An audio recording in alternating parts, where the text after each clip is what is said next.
Amaka avait toujours cru que l'amour rendait les gens plus doux, plus gentils, plus attentionnés. Et avec Chike, son petit ami depuis 2 ans, cela semblait vrai, du moins dans sa maison. Chez ses parents, Chike est traité comme un prince en visite venu d'un royaume riche. Il ne lavait jamais une assiette, ne levait jamais le petit doigt, ne se servait même pas de l'eau à boire. Sa mère lui arrachait pratiquement le gobelet des mains. Son père disait: Ah ah, Chike, repose-toi, Na. Un invité ne fait pas de corvée dans cette famille. Ses sœurs le traitaient comme un œuf fragile qui ne devait jamais se casser. Alors, lorsque l'invitation arriva pour visiter la famille de Chike pour la commémoration de son oncle défunt, Amaka pensa: Pourquoi pas? Laisse-moi aller leur montrer que j'ai reçu une bonne éducation. Elle ne savait pas qu'elle entrait dans un combat spirituel. Leur concession à Oweri semblait paisible. Fleurs taillées, chèvres se promenant comme si elles payaient le loyer, enfants courant partout avec des sachets d'eau pure. Mais l'air racontait une autre histoire.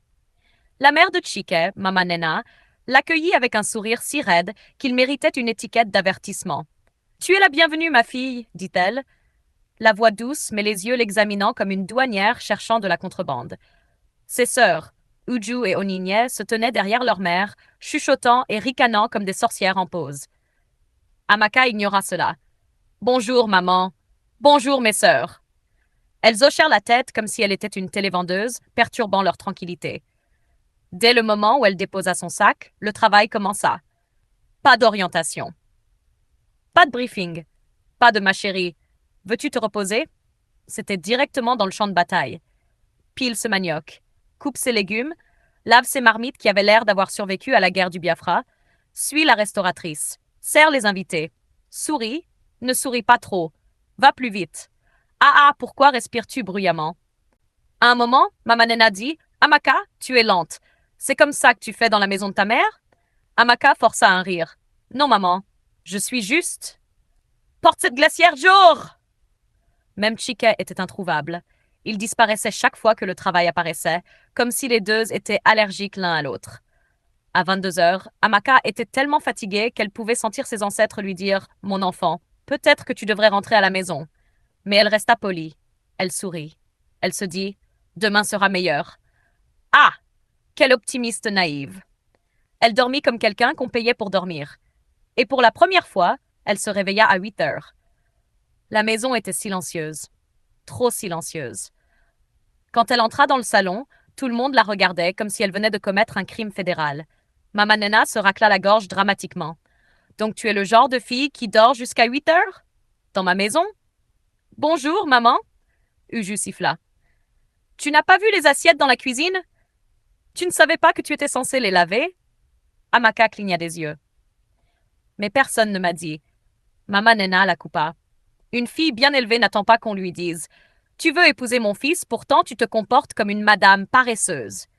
Paresseuse? Madame? Amaka regarda Chike, le suppliant silencieusement de dire quelque chose. Juste un mot. Une petite défense. Même un battement de cils de solidarité. Mais Chike soupira et dit: Baby, lave juste les assiettes et excuse-toi. Ils font ça à toutes les filles que j'amène à la maison. Ne le prends pas personnellement. Toutes. Les filles. Donc elle était la candidate numéro quoi? 7? 12? 18? Le cœur d'Amaka se serra. Chike, tu es sérieux là? Après tout ce que j'ai fait hier? Il haussa les épaules. S'il te plaît, ne m'embarrasse pas. Amaka inspira lentement et contrôla son souffle. Maman, avec tout le respect, je ne vais pas m'excuser. Et je n'irai pas laver des assiettes que je n'ai pas utilisées. La pièce devint silencieuse. Même la chèvre dehors arrêta de mâcher. Les yeux de Mama Nena s'écarquillèrent. Qu'as-tu dit? J'ai dit. Avant qu'Amaka puisse répéter, la main de Mama Nena vola vers son visage comme un aigle en mission. Bah! La gifle fut si forte que même les ancêtres allaitèrent. Amaka chancela. Ses oreilles bourdonnèrent. Sa vision se brouilla. Mais une chose à propos d'Amaka, elle avait été élevée avec respect, mais pas élevée pour être le sac de frappe de qui que ce soit. Elle attrapa le poignet de Mama Nena au milieu de la deuxième gifle et repoussa sa main. Maman, ne refaites plus jamais ça. Uju hurla. Onigne cria. Chike sauta dans la bagarre. Les voix montèrent. Le chaos éclata. Mama Nena se jeta sur elle encore. Cette fois, Amaka bloqua et lui donna un petit coup de rappel. Rien de trop sérieux, juste assez pour rappeler que les filles des autres aussi ont des mains. Chike essaya de saisir Amaka par derrière. Tu es folle? Cria-t-il. Elle lança son coude en arrière, accidentellement mais efficacement, le frappant au ventre. Il se plia comme un matelas replié. Uju se précipita. Onigne se précipita. Tout le monde se précipita. Et Amaka. Amaka se battit comme quelqu'un dont la dot ne serait jamais payée 2 fois. Lorsque la poussière retomba, elle ramassa son sac, sa dignité, et ce qui restait de sa patience, et sortit de la concession sans se retourner. Quand elle arriva à la maison, sa mère ne la laissa même pas finir l'histoire avant de crier « Dieu nous en préserve! C'est comme ça qu'ils veulent t'asservir, sur mon vivant! » Son père secoua lentement la tête. « Le respect est mutuel, ma fille, pas de l'esclavage. » Ce soir-là, Chike appela sans arrêt, envoyant des messages comme « Baby, c'était pas si grave. Tu as réagi excessivement. Ma mère est juste stricte. Tu m'as humiliée. » Mais tout ce qu'Amaka voyait était le futur qu'elle avait évité, une vie entière de manque de respect. Elle bloqua son numéro. Quand Amaka se réveilla le lendemain matin, la première chose qu'elle sentit fut la paix. Pas une petite paix. Une paix massive, luxueuse, climatisée. Pas de casseroles qui s'entrechoquent. Pas de regards maléfiques. Pas d'accusations de paresse venant de personnes qui dormaient pendant qu'elle travaillait comme une domestique louée la veille. Juste du silence. Et le son lointain de sa mère en train de frire du plantain. Elle s'étira sur son lit comme une reine qui avait survécu à un coup d'État. Puis son téléphone vibra. 42 appels manqués, 22 messages. Tous de Chike. Le premier message disait « Baby, s'il te plaît, décroche ton appel. Parlons comme des adultes. » Le suivant « Tu n'aurais pas dû frapper ma mère. C'était trop. » Puis « Mes sœurs pleurent encore. Tu as embarrassé la famille. » Un autre « Je sais qu'ils avaient tort, mais tu as aggravé la situation. » Ah, donc il réécrivait l'histoire si tôt le matin. Amaka posa le téléphone sur son oreiller, soupira profondément et descendit les escaliers. Ses parents l'attendaient déjà, comme un comité spécialement formé pour s'assurer qu'elle ne retournerait jamais dans cette famille-là. Sa mère pointa une spatule vers elle. « Ma fille, assieds-toi. Nous devons discuter d'hier. » Amaka s'assit, se préparant mentalement. Son père ajusta ses lunettes. « Qu'est-ce que ce garçon a exactement dit quand sa mère t'a giflé ?» Amaka avala difficilement. « Il a dit que je devais juste laver les assiettes et m'excuser. » Sa mère frappa dans ses mains de manière théâtrale.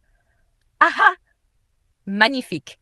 Donc parce que sa mère l'a mis au monde, toi l'enfant de quelqu'un d'autre, tu dois être manqué de respect n'importe comment? Est-il un dieu? » Son père secoua la tête. « Si un homme ne peut pas te défendre dans la maison de ses parents, il ne te défendra pas dans sa propre maison. » Amaka cligna rapidement des yeux pour empêcher les larmes de tomber. « Eh bien, j'en ai fini avec lui, papa. » Sa mère sourit fièrement. « Bien. Qu'il épouse sa mère alors. » Pendant ce temps, à Owerri, la concession était en chaos. Mama Nenena boitait de manière dramatique comme si Amaka lui avait brisé la jambe en 7 morceaux. Uju tenait de la glace sur son front. Onigne marchait de long en large, racontant à chaque voisin venu chercher du potin « Cette fille est une sorcière !» Toute la famille s'est battue avec elle, et elle n'a pas eu peur. Chike était assis au milieu, la tête entre les mains. Son oncle le prévint. « Mon fils, va demander pardon à cette fille. Tu n'en trouveras jamais une autre aussi belle. » Mais sa mère claqua. « Qu'il n'essaie même pas. Sur mon cadavre, cette fille irrespectueuse entrera encore dans cette maison. » Plus tard, Chic alla dans sa chambre et envoya encore un message à Amaka. « Je suis désolée pour hier. Mais tu sais que ma mère a un tempérament chaud. Tu aurais dû te contrôler. » Amaka lut cela et éclata de rire si fort que son ventre lui fit mal. Se contrôler? Elle avait failli être giflée jusqu'au coma et il attendait qu'elle garde son sang-froid. Elle le bloqua encore sur WhatsApp. Dans l'après-midi, l'histoire s'était répandue dans toute la rue. Madame Onyenwe, leur voisine fouineuse, entra précipitamment dans leur concession en prétendant venir emprunter du Madji, mais clairement venue pour écouter le giste. « Amaka, ma fille, » murmura-t-elle, « j'ai entendu dire que tu as battu ton futur mari et toute sa famille. Est-ce vrai? » Amaka éclata de rire. « Onti, s'il vous plaît. Personne n'est mon futur mari. Ce chapitre est clos. » Sa mère répondit depuis la cuisine, criant assez fort pour que le ciel l'entende. « Dis-leur, oh! Elle a battu quiconque voulait gâter son destin. Cette famille-là n'est pas sérieuse. Le soir arriva. Un autre message. Cette fois d'un numéro inconnu. Amaka, s'il te plaît, c'est Chiquet. Ma mère a saisi mon téléphone. Peux-tu qu'on parle? Elle ignora. 5 minutes plus tard, un autre message. Je suis devant ta maison. Elle regarda par la fenêtre. Il était là. Debout comme un domestique rejeté, tenant un sachet nylon contenant ce qui ressemblait à du malt et du pain, l'offrande universelle de paix au Nigeria. Amaka leva les yeux au ciel. Elle sortit. Que veux-tu, Chiki? Il tendit le sachet nylon. J'ai apporté quelque chose pour toi. Je n'en veux pas. Il baissa la main, l'air embarrassé, puis il commença son discours. Amaka, tu sais que je t'aime. Hier était juste compliqué. Ma famille a sa manière à elle. Tu n'aurais pas dû frapper ma mère, mais je comprends pourquoi tu étais en colère. Reviens juste t'excuser pour qu'on règle ça. Amaka cligna lentement des yeux. M'excuser pour m'être défendu? Oui, ils se sentent manquer de respect. Et moi, ce que je ressens compte? Il soupira agacé. Babe, ne rends pas ça plus grand que ça ne l'est. Elle sourit. Du genre dangereux.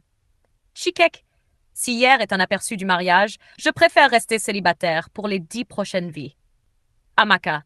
Non, j'ai fini. Le visage de Chike se durcit. Donc c'est fini, après tout ce que nous avons traversé? Oui. Elle pointa le portail. Bonne nuit, Chike. S'il te plaît, rentre chez toi. Il resta là, choqué, blessé, et toujours étrangement confus quant à ce qu'il avait fait de mal. Il partit en colère. Amaka rentra à l'intérieur, se sentant plus légère qu'elle ne l'avait été depuis des mois. Mais l'histoire n'était pas terminée. Sa décision avait déclenché une réaction en chaîne qu'elle n'avait pas vue venir. Parce que le lendemain, Mama Nena arriva chez elle. À 10 heures le lendemain matin, toute la concession vibrait de commérage. Une voiture étrange, bruyante, vieille, et s'annonçant elle-même comme un crieur public, se gara juste devant le portail d'Amaka. Sa mère ouvrit le rideau de la fenêtre et poussa un cri. « Jésus! C'est cette femme! » Son père marmonna. « Qu'elle vienne! Nous sommes prêts. » Amaka était assise dans le salon, calme comme du zobo bien frais. Le portail grinça, et entra Mama Nena, portant un pagne noué si serré qu'on aurait dit qu'elle venait préparer pour un combat de lutte. Derrière elle se trouvaient Uju et Onyinye, jouant toutes deux le rôle d'actrices secondaires dans un film Nollywood mal écrit. Au moment où elles entrèrent dans la cour, la mère d'Amaka lâcha son balai et resserra son propre pagne. Son père se leva lentement, poli, digne et prêt pour la guerre. Mama Nena entra sans saluer personne. Elle pointa Amaka du doigt avec l'autorité d'un chef de village. « Toi, sors et mets-toi à genoux. Excuse-toi pour ce que tu as fait dans ma maison. » Le sourcil de son père se leva. « Parlez-vous de ma fille? »« Oui, » répliqua-t-elle sèchement. « Elle m'a frappé, a frappé mes enfants, a déshonoré ma famille et a insulté ma maison. » Amaka croisa les bras. « Vous m'avez giflé la première. » Mama Nena siffla. « Tu aurais dû me laisser. C'est comme ça que nous testons le caractère des potentielles épouses. » Sa mère étouffa un cri. « Tester quoi? Avec une gifle? Dans ce monde moderne? »« Madame, taisez-vous, » aboya Mama Nena. Ah, c'était sa dernière erreur. Le père d'Amaka avança d'un pas. « Écoutez bien, dans cette maison, personne ne parle à ma femme comme ça, et personne n'a le droit d'attaquer ma fille. Ce test que vous faites dans votre famille, ne l'amenez pas ici. » Uju croisa les bras. « Donc elle ne s'excusera pas? » Amaka éclata de rire. « Pourquoi? Pour avoir eu des mains pour me défendre? » Onyinye siffla. « Chike a dit qu'il veut arranger les choses avec toi. Pourquoi tu fais semblant? » Amaka cligna des yeux. « Arranger? Avec qui? Le même Chike qui est resté planté là comme un vase de fleurs pendant que sa mère essayait de gifler mon âme hors de mon corps? » Sa mère cria depuis l'arrière. « Dis-leur, oh, vase de fleurs en effet. » Mama Nena tremblait de colère. « Mon fils t'appelle encore et encore. Tu l'as bloqué. » « Pourquoi? » « Parce que je ne suis pas intéressée. » La voix d'Amaka était calme, mais ferme. « Je ne vais pas épouser une famille qui pense que le manque de respect est une langue d'amour normale. Je ne vais pas épouser un homme qui ne peut pas me défendre. Et je ne vais certainement pas m'excuser de m'être protégée. » Silence. Silence. Un profond silence choqué. Puis Chike entra par le portail. Sa chemise était froissée, son visage fatigué. Il ressemblait à un homme qui n'avait pas dormi correctement depuis 2 jours. « Amaka, dit-il doucement, s'il te plaît, ne fais pas ça. Parlons. » « Non, répondit-elle, ne parlons pas. Il s'avança. Je t'aime. Elle recula. Si c'est ta définition de l'amour, je n'en veux pas. Chike avala péniblement. Ma mère ne voulait pas. Elle voulait tout, dit Amaka sèchement. Et moi aussi. Sa mère applaudit. Bam! Fin de la discussion. La voix de Mama Nena se fissura. Donc tu vas laisser mon fils le cœur brisé? Après tout? Amaka la regarda droit dans les yeux. Votre fils s'est brisé le cœur tout seul. Même son père faillit sourire. Chike ouvrit la bouche, la referma, la rouvrit comme un générateur qui refuse de démarrer. Finalement, il murmura. Donc, c'est un au revoir? Amaka hocha la tête. Oui, au revoir, Chikek. Il resta là, vaincu. Lentement, il se retourna et quitta la concession. Sa famille le suivit, telle une bande de poulets détrempés. Quand le portail se referma, Amaka poussa un long soupir tremblant. Sa mère la serra dans ses bras. Son père lui tapota le dos. Et pour la première fois depuis longtemps, Amaka se sentit vraiment en sécurité. Ce soir-là, allongée sur son lit, elle se murmura. Je choisis la paix. Je choisis le respect. Je me choisis. Et ce fut le début d'un nouveau chapitre. Un chapitre où elle ne mendiait plus l'amour. Un chapitre où elle exigeait le respect. Un chapitre où elle comprenait pleinement sa valeur. C'est la fin de l'histoire. La leçon morale de cette histoire est: le respect n'est pas une négociation. L'amour sans protection est une responsabilité dangereuse. Et toute relation qui exige que tu te réduises pour y entrer n'est pas une relation, c'est un piège. Pars avec ta dignité avant de perdre ton identité. Si vous avez apprécié cette histoire, n'oubliez pas de liker, partager et vous abonner pour plus d'histoires dramatiques, émouvantes et inspirantes comme celle-ci. Activez vos notifications pour ne jamais manquer un épisode et laissez vos impressions en commentaire. Auriez-vous quitté comme Amaka? Merci d'avoir regardé et on se retrouve dans la prochaine histoire.